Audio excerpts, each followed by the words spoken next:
Look at what the kitchen has become. Tubs in an egg basket. Look at the room. A few things to take out.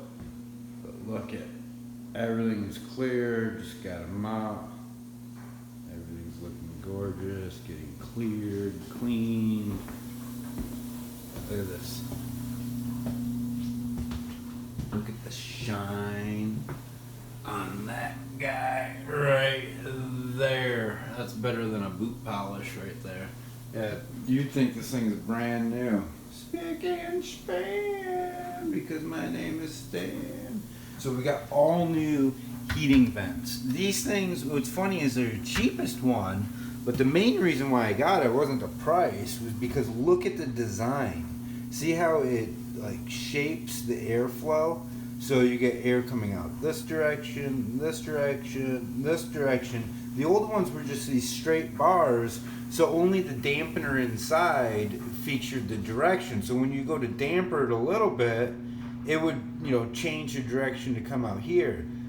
These ones, when you damper it, it doesn't really change the direction too much because this controls the airflow, and you see how it's more even dispersed. It gives like almost like 180 degree of air disbursement instead of the air just coming straight up and going right into the ceiling, which is really cool. It's been neat feeling this all day because it doesn't blow at you as hard, but you get like everything just feels warmer. It warms the house so much nicer. So this is saving so much more electricity by actually going with the cheapest ones they had. And look at how nice they look too. So it's funny, it's not always about the price, it's just really about the functionality of things and the quality. The metal ones, they were brand new when we moved in here, and they broke so quick and easy, even though they're metal. These guys are high impact plastic, and then you see how they're domed like this? So when you step on them, it disperses the weight, so they don't just sit there and crack or bend. Yeah. I'm really happy with those. And look at how they pop with the molding too. They really let you know where the heater vent is at too. It doesn't just blend in so you smack it with the vacuum cleaner or whatever you're doing. See, there's little bits and bobs that got to be mounted. But yeah, we have everything packed up as far as kitchen goes. Everything goes. We're about to clear it all out and take pictures today. Woo! Everything's getting over. See, like we're even on an air mattress now. Got rid of the mattress. Even the tables are folded. Everything is folded up, easy to go, boom, out, fast. Look at it. I've been practicing my technique with the vacuum to make like really cool lines. Yeah, you'll see it when it's all done. We got the plants in here getting a little sun, but other than these few things, that room is completely empty. Everything's been getting a super deep clean, so we're literally almost done. So at the latest tomorrow, we'll be taking pictures. But one thing I want to show you guys is the new crew. Yeah, I really want to show you guys the new pigeons. They're starting to just like acclimate and get calm and really enjoy themselves in the new aviary. So, oh, buggies. Did you discover that I figured out how you're getting in to the yard? Huh? Yeah. Does that deter you a little bit? So, right before listing, look what those girls did today. Decided to tear up and then lay on the flowers. See all those leaves, little chunks missing off the lemon balm. Mm-hmm. Uh-huh. Look at the moss. See the holes they poked into the moss? Yeah. Little shits. That's part of owning ducks though. They just mean the best. They're getting the worms, they're eating the slugs. Slugs will hang out underneath that stuff. So they also got out up here. So I remembered why we always had a pot right here, and I moved the pot. Now I remember why we had the pot there, so now the pot is back, so there's lemon growing there. Wasabi. Yeah, this shit is so delicious. Just pop a leaf off, wipe the dirt off. So this right here is a special wasabi. This is the Mazuma, and the Manzuma was like the most sought after wasabi there is by chefs. So, me being a chef, it's an amazing plant to have around. And then these flower buds here. Look at how beautiful these flowers are. You can pop those flower buds off. And this right here is like, they smell good. It's almost like onion blossoms where you get like this sweet oniony, but this is like a sweet horseradishy. And you can literally take that whole stem.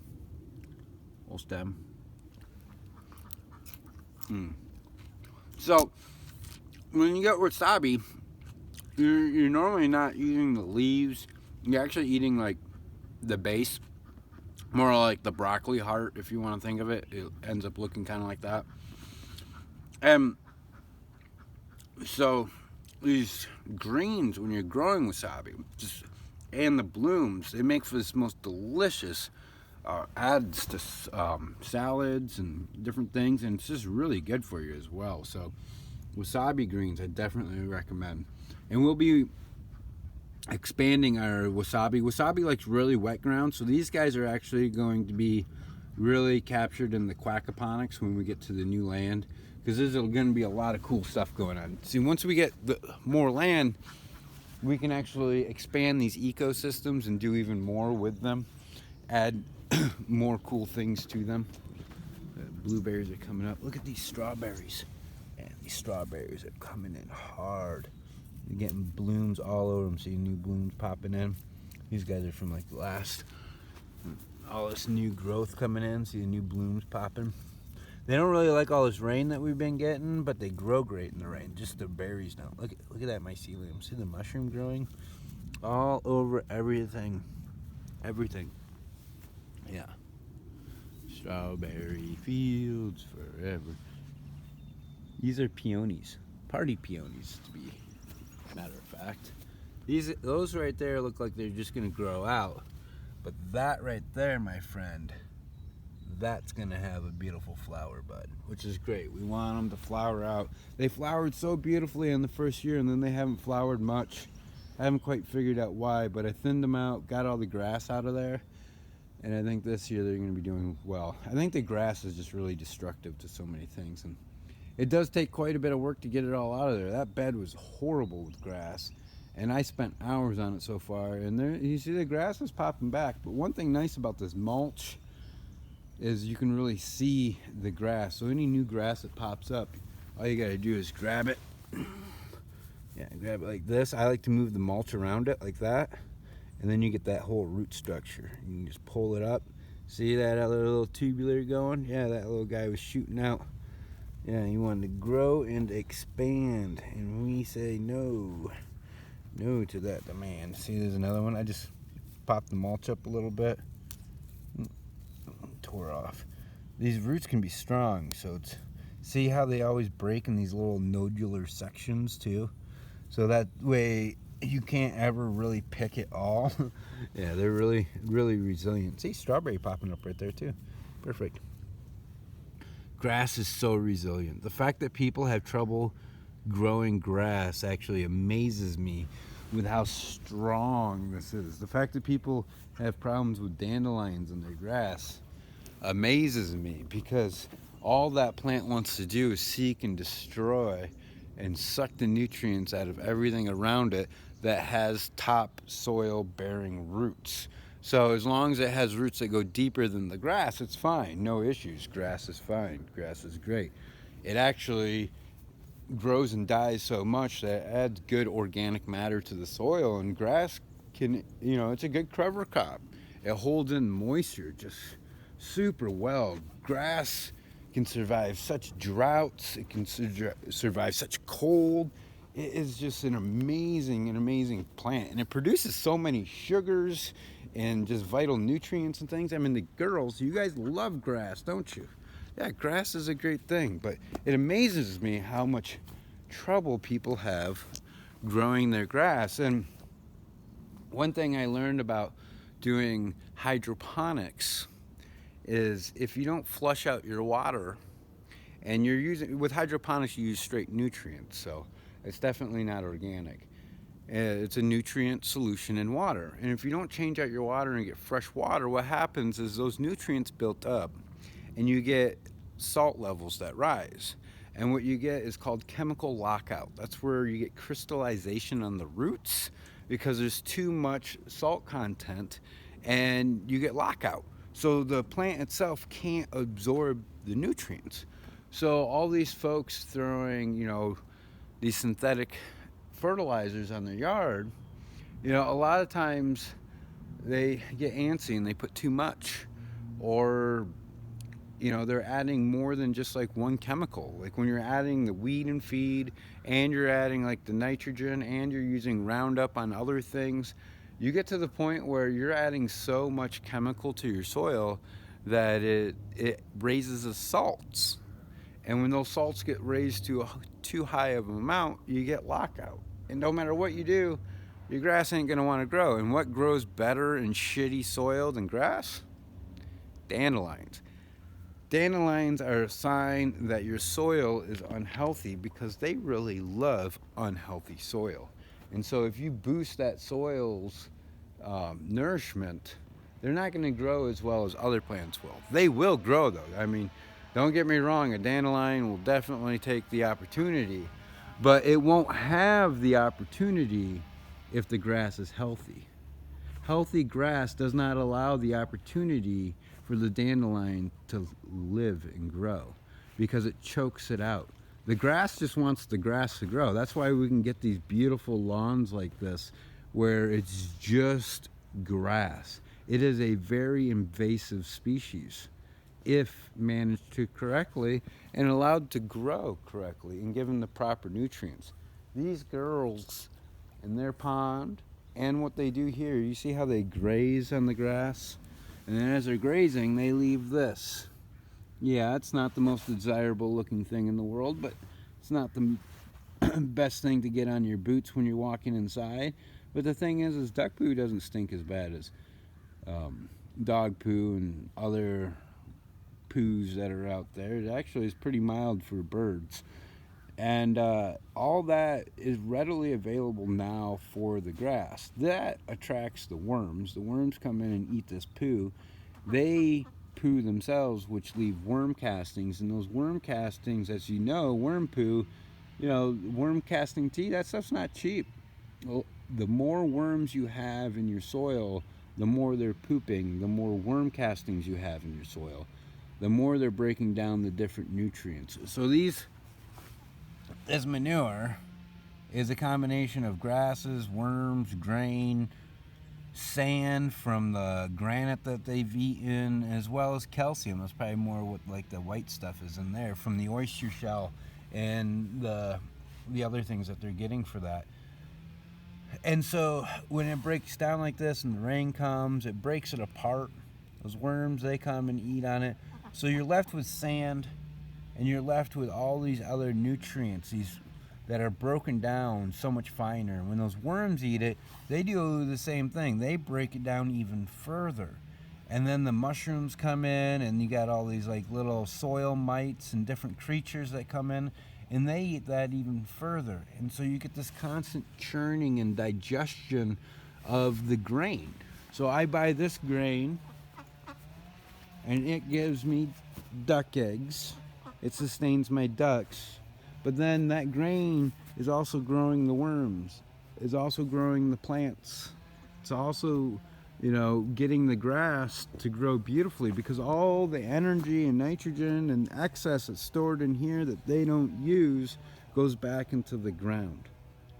So if they were in some feedlot where I'd have to use like a bulldozer and scrape up all the poo, and then I got to find a place to put that poo so it's not destructive. This, when you have the right amount of life to the right amount of grazing area, it can sustain itself in a way that they don't damage it and it can live abundantly. And you can have beautiful, beautiful landscaping. Beautiful landscaping. Look at that. Isn't that gorgeous? Who do you know who has ducks? that has landscaping that good. Or chickens. Oh my god, don't even get chickens. Jeez. Yes, everyone, I have a bit of a bias against chickens. Why? Why, you might ask? They take longer than a duck to start laying eggs. After 2 years, their egg production starts to drop. You know what happens with a duck after 2 years? Its egg production ramps up into full steam. And ducks' egg production ramps up for full steam from the age 2 to the age of 6. 6! That's 3 times as long as a chicken, and they start laying eggs before a chicken. That's right. Then, when it comes to the way they eat, they're like the best dog. Look at that pile of grain. It's sitting there. Just sitting there. Right now, it's noon. What are these girls doing? They're grazing. If these were chickens, that grain would have been gone before they went anywhere else. They would have ate all that up, and then they would have started looking around. Ducks, no, they like to graze. They want to keep that there for later, just when they need an extra little bite. Yeah, it's like a little cup of coffee for you, huh? Yeah, give me a little of that grain, give me a little boost so I get a little energy, huh? Huh, Pearl? Yeah, give me a little energy. Yeah, that grain is just my coffee. I live off of worms and grass and slugs. Huh? Yeah, so that's just my boost. That's my treat. Yeah, that's my treat. Huh, ladies? See, look what they're doing. They're all foraging. Even when they're laying, what are they doing? They're foraging. She's picking up little baby worms and whatever underneath those rocks and the mulch. They're just going around eating grass, eating bugs, snails, slugs, all of it. They just keep going and going all day. This is what they do. This is what they love to do. Chickens, they will graze, but not like a duck will. And they'll always eat up the food first. How do I know this? Because I've dealt with chickens. Yes. Just as I'm sure some of you watching this channel has. And then the eggs are smaller. And they eat damn near as much as one of those ducks. The eggs are smaller. They're not as nutritious. Duck eggs are so much more nutritious. This shell is harder. There's way more calcium in their shells. So when those shells go into the compost and go back into the garden, that's adding even more calcium in there. So that's why I love ducks, and they give us this great ecosystem. You can't create this type of compost tea. This is literally a compost tea, the pond, that gets to feed everything else. And it's filled by the rain, sometimes hail and snow, but it's filled by nature. This is all rainwater collection. And that fertilizes everything. I mean, yes, I've put miscible water in here at times when had to, but I didn't actually have to. We've gotten so much rain lately, this thing would have filled itself up again on its own. So one thing also cool is the freshwater clams in here. Those clams live because of these ducks' poop. And every couple of years, if you keep ducks in here, they're going to poop so much that this will actually fill itself. And you'll have to dig their muck out. Now that muck is great for the garden. But when you dug that muck out, it would probably take about 4 or 5 years for this many ducks to actually fill this up. So about every 2 years, you'd want to dig the bottom muck out. And when you do that, that's going to be full of freshwater clams. Get a nice, great harvest, cook up some good meals. That's a reward for digging through the muck. That's one reason to put clams in your pond too. Not only just filtration, but when it gets to the point, especially if you're raising ducks, where it will get to that point where the pond has to be emptied, you get a treat for emptying. So look at these new guys. Yeah, I know, it's 20 minutes into this video. Yeah, 20 minutes in, and I'm just getting to the point, right? The new guys. The new pigeons on the block. That's right. What do you guys think here? Huh? Oh, see Bomba? Bomba's a great guy. Yeah, Bomba is really great. Ooh. Just that camera just a little bit. We got their mirror in here. They're happy about that. What you doing there, Boompa? Oh, did that stick get on you? Yeah. Right. Okay, right there. So we're gonna give these guys a little bit more food and see if we can get those guys to come up. Oya and Bomba are just like, look at them beg. They just love coming down and eating out of my hand. They come up to the window and beg, and yeah. So you guys thinking? You want to get some of that? Come on, come on. Come on, come on. Look at the beauty on them. I love their colors. Hey, come on, come on. Ooh. Hey, Oshun. Yeah, come on. Come on, mamas. Come get yourself some. Mm-hmm. Mm-hmm.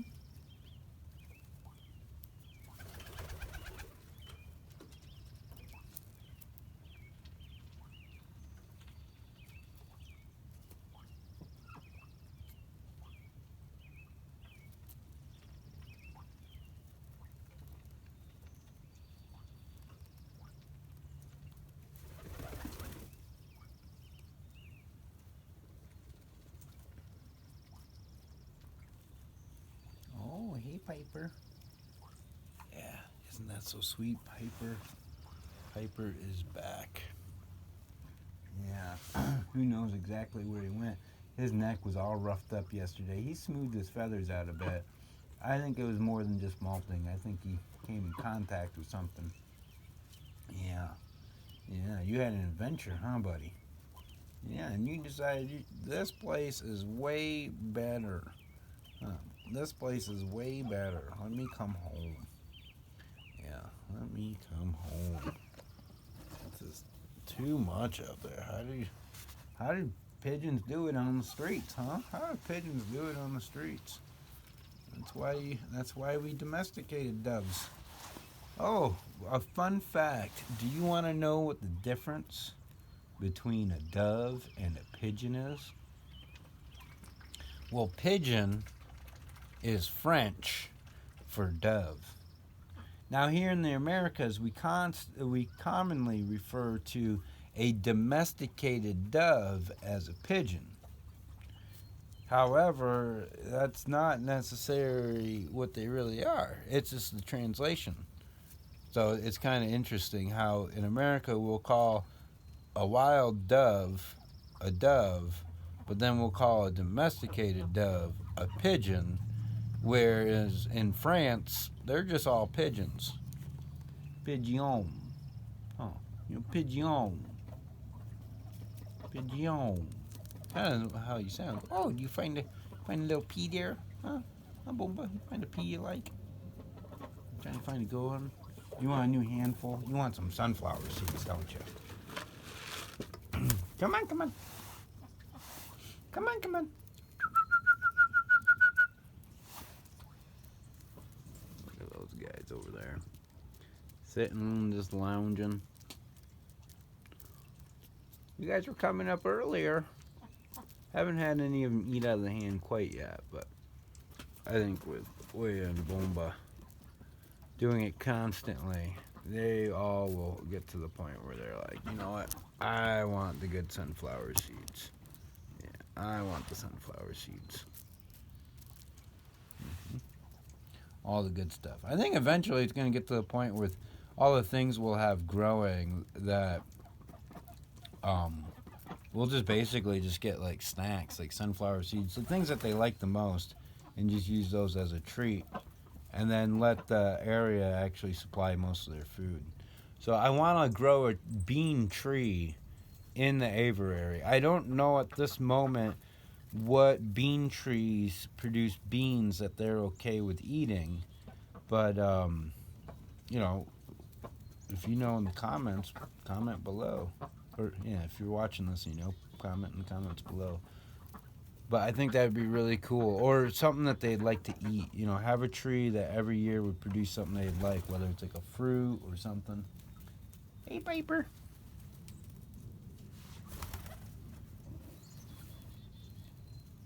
Hey, Piper.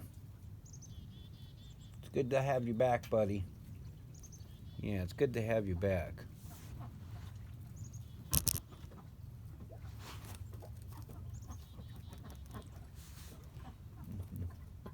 Mm-hmm.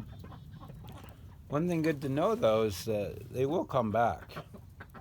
So if you provide them with a better place than they can find, they're going to come back. Mm-hmm. Oh. Hey, Oshun, you must be hungry coming down like that, huh? Mm-hmm. Mm-hmm. Yeah. You want to come get some goodness? Huh, Oshun, you want to come get some goodness?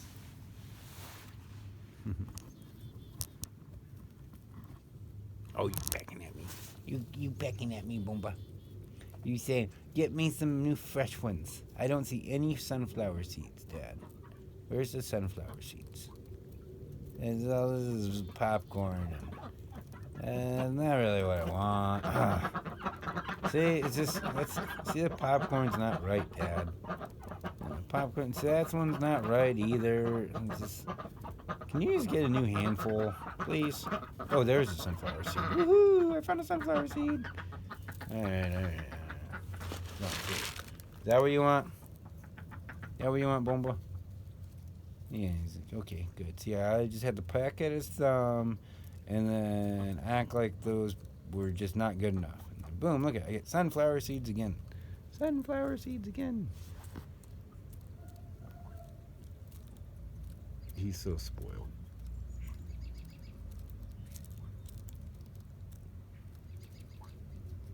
I could probably feed him just pure sunflower seeds. Yeah, save some for your lady. Yeah, save some for the Oya. There you go, Oya. Get some of them sunflower seeds. Don't let him take them all.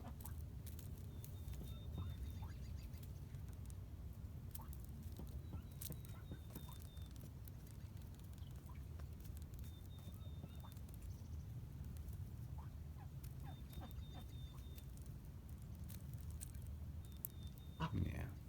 Well, this video right now is almost a half hour long. So if you're still with it, wow, I'm happy. Hey there, guys. Hey there.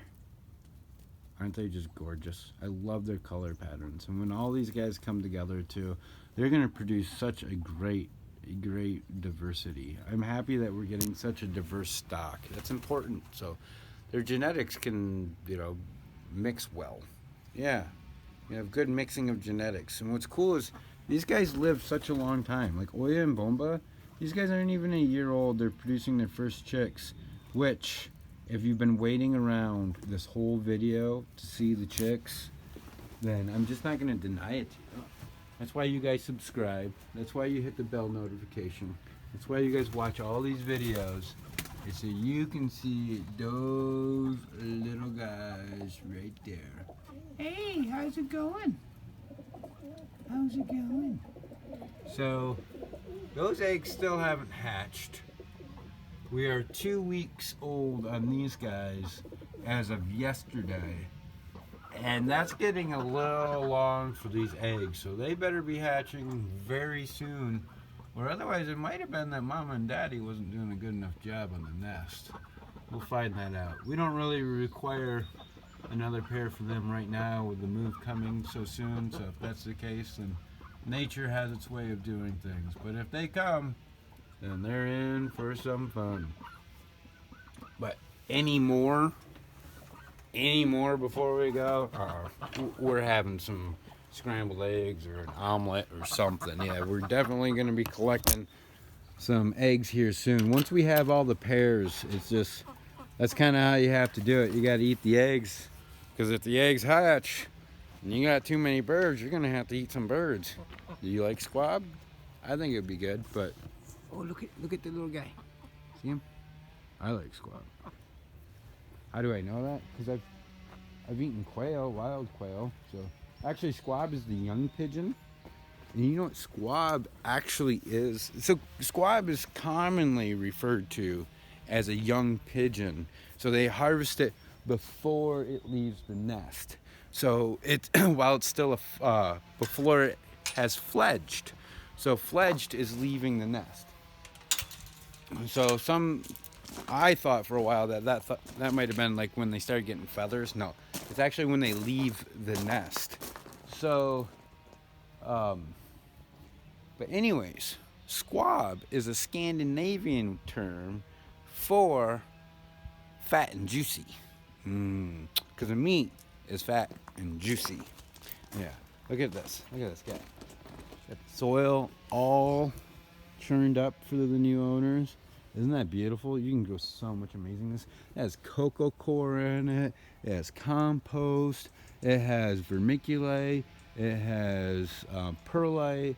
It has dolomite. It has all kinds of great things in there. And then I squashed down the compost pile. Got some blackberry organic matter going in there. Some squashes. Some bones breaking down.